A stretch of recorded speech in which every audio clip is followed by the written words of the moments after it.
ভজ গোবিন্দং ভজ গোবিন্দং গোবিন্দং ভজ মূঢ়মতে। ভজ গোবিন্দং ভজ গোবিন্দং গোবিন্দং ভজ মূঢ়মতে।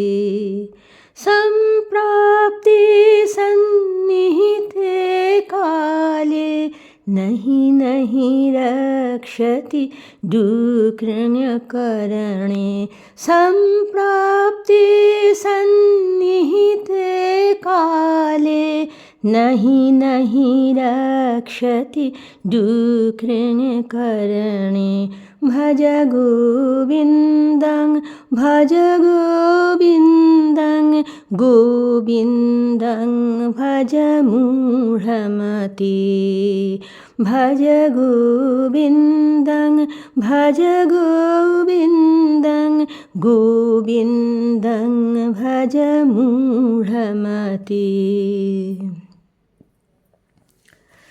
ভাগবত পুরাণে বলা হয়েছে, অর্জুন ও সুভদ্রাকে নিয়ে শ্রীকৃষ্ণ ও বলরাম যখন সাত্যকী প্রভৃতি যদুবংশীয় বীরদের সঙ্গে ইন্দ্রপ্রস্থে এসেছিলেন, তখন সর্বেশ্বর ভগবান কৃষ্ণকে কাছে পেয়ে পাণ্ডবদের শরীরে যেন নূতন প্রাণের সঞ্চার হয়েছিল।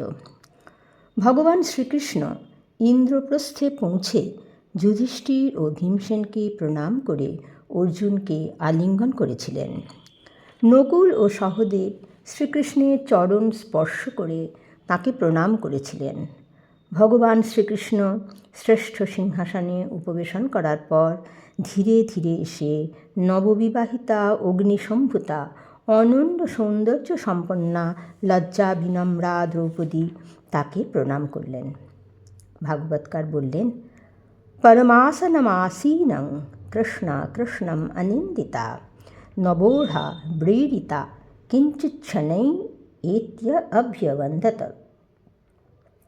সেই সময়ে পাণ্ডবদের সঙ্গে দ্রৌপদীর বিবাহের পর 12 বৎসর অবশ্যই গত হয়েছিল, কারণ যুধিষ্ঠির ও দ্রৌপদীর ঘর থেকে অস্ত্র নিয়ে ব্রাহ্মণদের গোধন রক্ষা করার পর অর্জুন 12 বৎসরের জন্য বনবাসে গিয়েছিলেন।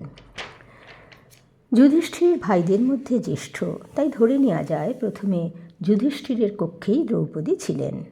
12 বৎসর অতিক্রান্ত হলেও ভাগবতকার দ্রৌপদীকে নবোঢ়া বলে উল্লেখ করেছেন। এরপর ভগবান শ্রীকৃষ্ণ চিরকালের মতো দ্রৌপদীর সহায় ও আশ্রয় হয়ে থেকেছিলেন। দ্রুপদকন্যার অবমাননা জর্জরিত জীবনে ভগবান কৃষ্ণই ছিলেন শান্তির প্রলেপ। ইন্দ্রপ্রস্থে থাকাকালীনই একদিন কৃষ্ণের সঙ্গে অর্জুন শিকারের জন্য গহন বনে প্রবেশ করেছিলেন। তখন শিকার করতে করতে ক্লান্ত হয়ে পড়লে অর্জুন শ্রীকৃষ্ণের সঙ্গে যমুনায় জল পান করতে আসেন।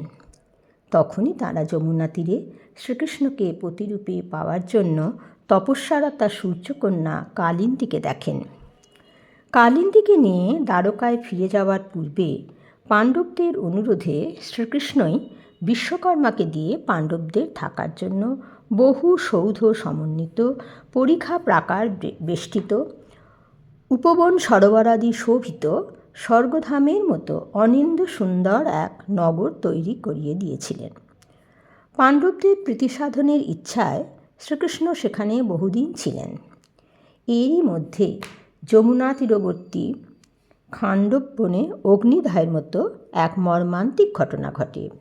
অগ্নির খাণ্ডব বন দহনে সাহায্য করার জন্য স্বয়ং শ্রীকৃষ্ণ অব্যর্থ যোদ্ধা অর্জুনের সারথি হয়েছিলেন।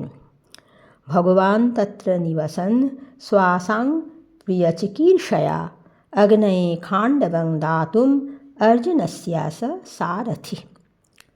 ভাগবতকার খাণ্ডব দহনের বিস্তৃত বিবরণ না দিলেও মহাভারতে সম্পূর্ণ ঘটনাটি লিপিবদ্ধ হয়েছে। মানুষের পুণ্যলোভ কী করে প্রকৃতি পীড়নের কারণ হয় এবং প্রকৃতি কিভাবে তার প্রতিশোধ নেয়, তারই জ্বলন্ত দৃষ্টান্ত অগ্নিদেবের খাণ্ডব দহন। যুধিষ্ঠিরের দেওয়া অমূল্য রত্নসমূহ সহ বলরাম এবং মহারথী বৃষ্ণি ও অন্ধকগণ দ্বারকাপুরীতে ফিরে গিয়েছিলেন। কেবলমাত্র কৃষ্ণ ইন্দ্রপ্রস্থে থেকে গিয়েছিলেন। এই সময়ে একদিন গ্রীষ্মের প্রারম্ভে অর্জুনের ইচ্ছায় কৃষ্ণ এবং অর্জুন যুধিষ্ঠিরের অনুমতি নিয়ে আত্মীয় বন্ধুদের দ্বারা পরিবৃত হয়ে যমুনায় জলবিহার করতে গেলেন। সেখানে কেউ বনে, কেউ জলে, আবার কোনো কোনো অঙ্গনা কক্ষ মধ্যে থেকে অর্জুন ও কৃষ্ণের সঙ্গে বিহার করছিলেন। সেখানে দ্রৌপদী এবং সুভদ্রাও ছিলেন। সেই উৎসবের মাঝে একসময় অর্জুন ও কৃষ্ণ দেখলেন এক জ্যোতির্ময় কৃষ্ণ বস্ত্র পরিধানকারী ব্রাহ্মণকে। বৃহচ্ছাল প্রতীকাশ প্রতপ্ত কনকপ্রভ হরিপিঙ্গো হরিস্মর্ষু রমণায়ামত সম তরুণাদিত্য সংকাশ কৃষ্ণবাসা জটাধর পদ্মপত্রানন পিঙ্গস্তেজসা প্রজ্বলন্নিব। তিনি শালবৃক্ষের ন্যায়, তিনি তপ্ত সুবর্ণপ্রভ, তাঁর শ্বশ্রু পিঙ্গলবর্ণ, তরুণ সূর্যের ন্যায় তিনি তেজস্বী, তাঁর মস্তকে জটা, পরিধানে কৃষ্ণ বস্ত্র, তার চোখ দুটি পদ্মপত্রের মতো। তিনি বললেন, কৃষ্ণার্জুন, আমি বহুভোজী ব্রাহ্মণ, তোমরা আমায় প্রচুর ভোজন করিয়ে তৃপ্ত করো। আমি অগ্নি, অন্ন চাই না, এই খাণ্ডব বন দগ্ধ করতে চাই। এই বনে সপরিবারে বাসকারী তক্ষক ইন্দ্রের সখা, ইন্দ্র এই বন রক্ষা করেন, সেই জন্য আমি এই বন দগ্ধ করতে পারছি না। অস্ত্রবিদ্যাবিদ তোমরা আমার সহায় হলে আমি এই খাণ্ডব বন দগ্ধ করতে পারব। এটিই আমার অন্ন। যুবাভ্যাং সাহায়াভ্যাম অস্ত্রবিদ্ভ্যাং সমাগতঃ দহেয়ং খাণ্ডবং দাবমেতদ অন্নং মৃতং ময়া। অগ্নির খাণ্ডব দহনের পিছনে রয়েছে এক পূর্ব বৃত্তান্ত, যা বৈশম্পায়ন জনমেজয়কে বলেছিলেন। শ্বেতকী নামের এক পুণ্যলোভী রাজা বিরামহীনভাবে যজ্ঞ করতেন।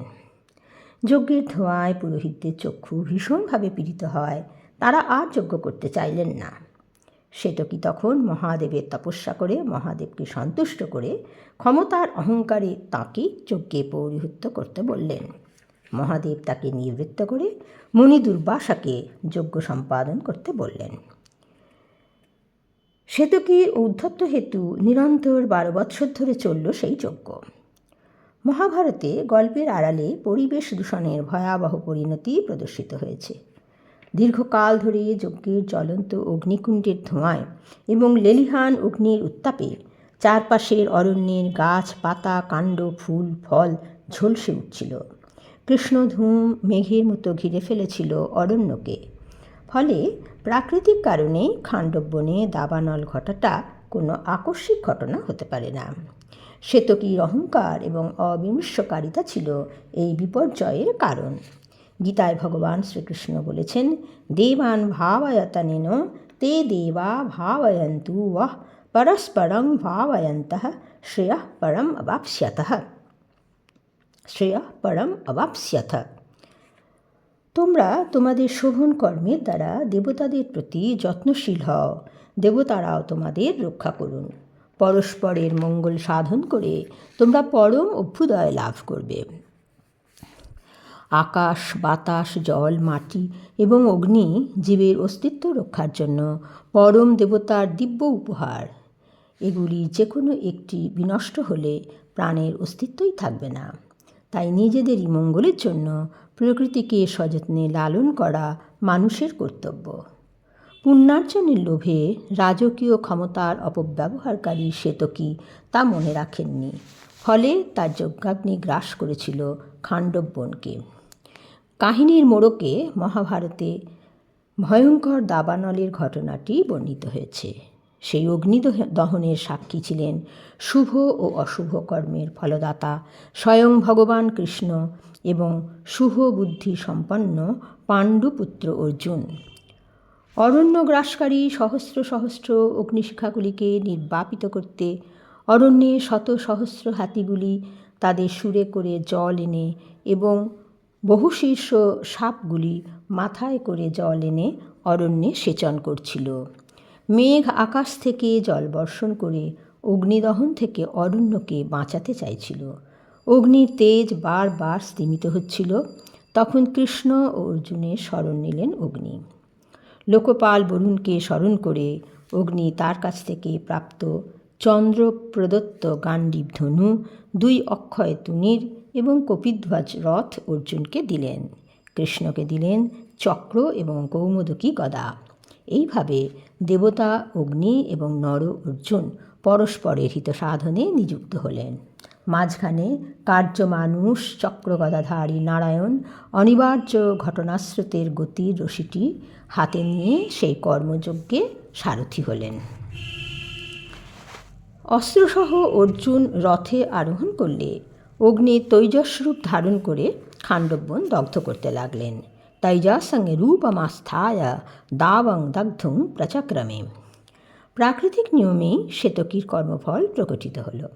সর্বভূক অগ্নি গ্রাস করায় দহ্যমান খাণ্ডববনকে তখন স্বর্ণময় এবং দ্যুতিমান সুমেরু পর্বতের মতোই মনে হচ্ছিল। দহ্যতস্তস্য বিবাহো রূপং দাবস্য ভারত মেরোরিব নগেন্দ্রস্য কাঞ্চনস্য মহাদ্যুতে। নরনারায়ণের আক্রমণে বনের নিরীহ প্রাণীগুলি দিশেহারা হয়ে ছুটে পালাতে গিয়েও নিজেদের রক্ষা করতে পারল না। প্রকৃতপক্ষে প্রজারক্ষক রাজাই ভক্ষক হয়ে তাঁদের বিনাশের কারণ হলেন। অগ্নির তাপে বনমধ্যস্থ জলাশয়ের জল শুকিয়ে যাওয়ায় সহস্র সহস্র মাছ, কচ্ছপ প্রভৃতি জলজ প্রাণী প্রাণ হারাল। শত সহস্র অগ্নিস্ফুলিঙ্গ হয়ে ছুটে চলা অর্জুনের তীক্ষ্ণ বাণে আকাশে উড়তে থাকা পাখিগুলি মাটিতে পড়তে থাকল। সমুদ্র মন্থনকালীন ভীষণ শব্দের মতো আহত প্রাণী ও জ্বলন্ত কাঠগুলির থেকে উত্থিত শব্দে আকাশ বাতাস ভরে উঠল। আকাশস্পর্শী অগ্নিশিখা দেবতাদেরও উদ্বিগ্ন করে তুলল। ইন্দ্রের বাড়িবর্ষণ বিফল হল। ভয়ঙ্কর অগ্নির সুদূরসহ তাপে আকাশেই বাষ্পীভূত হয়ে মিলিয়ে গেল বৃষ্টির জল। পশুমেধ ভক্ষণ করতে করতে অগ্নিমান্দগ্রস্ত জঠরাগ্নির মতোই দুর্বল অগ্নির তেজ ভয়ঙ্কর রূপে ফিরে এলো ও বৃদ্ধি পেল। কোনো দৈব শক্তি খাণ্ডব দহন ব্যর্থ করতে পারল না। অগ্নি ও বৃষ্টিধারার সংযোগে উৎপন্ন ধোঁয়া এবং বিদ্যুৎ সহ মেঘের গর্জনে সেই বন্য পরিবেশ ভয়াবহ হয়ে উঠল। अर्चिधारा हिस्संबद्धं धूम विद्युत समाकुलं बभूव तद्वनं घोरं स्तनयितनुस्वघषवत्। খাণ্ডববন দহনকালে ইন্দ্রসখা তক্ষক কুরুক্ষেত্রে ছিলেন। তক্ষক শব্দের অন্যতম মানে ছুতর হয়। অরণ্যে কাষ্ঠচ্ছেদক থাকাটা খুবই স্বাভাবিক। তক্ষক পত্নী পুত্র অশ্বসেনকে আড়াল করে বাইরে আসার চেষ্টা করলে অর্জুনের বাণে তার শিরশ্ছেদ হয়। দেবরাজ ইন্দ্র প্রবল ঝড়ের দ্বারা অর্জুনের বাণকে লক্ষ্যভ্রষ্ট করে অশ্বসেনকে পালানোর সুযোগ করে দিয়েছিলেন। আকাশ থেকে ইন্দ্রপ্রেরিত অবিচ্ছিন্ন জলধারা অর্জুনের অগ্নিবর্ষণকারী সরজাল ভেদ করতে পারল না। ইন্দ্রের বজ্রগর্ভ মেঘ থেকে অবিচ্ছিন্ন বৃষ্টিপাতের ফলে মন্দর পর্বতের একটি বিশাল শৃঙ্গ উৎপাটিত হল। তা অগ্নিশিখা সম অর্জুনের বাণে দগ্ধীভূত হওয়ায় সহস্র খণ্ড হয়ে খাণ্ডববনে পড়ে বন্য প্রাণীগুলির বিনাশের কারণ হল। অর্জুন সারথি ভগবান কৃষ্ণ 15 দিন ধরে অগ্নিকে খাণ্ডববন দগ্ধ করতে দিলেন পরম ঔদাসীন্যে। কারণ শুভাশুভ কর্মের ফল যে অমোঘ। খাণ্ডব দহন ব্যর্থ করতে অসমর্থ দেবরাজ ইন্দ্র সেই কারণেই সানন্দে কৃষ্ণার্জুনের প্রশংসা করলেন। কৃষ্ণবস্ত্র পরিধানকারী তরুণ সূর্যের মতো উজ্জ্বল অগ্নি সফল হলেন। খাণ্ডববন সম্পূর্ণ দগ্ধীভূত হলেও কিছু প্রাণী বেঁচে ছিল। এর মধ্যে ছিল তক্ষকের আবাস থেকে পলায়মান ময় নামক অসুর। পলায়মান ময়কে মারার জন্য কৃষ্ণ চক্র উদ্যত করেও ময়ের কাতর প্রার্থনায় এবং অর্জুনের অনুরোধে নিরস্ত হয়েছিলেন। এছাড়া কেবলমাত্র তক্ষকপুত্র অশ্বসেন ও 4টি সারঙ্গ পাখি দৈব আনুকূল্যে রক্ষা পেয়েছিল। কৃষ্ণ ও অর্জুনের আশ্চর্য শক্তি উপলব্ধি করে ইন্দ্র প্রীত হয়ে তাঁদের বর দিতে চাইলেন। অর্জুন ইন্দ্রের অস্ত্রগুলি চাইলেন।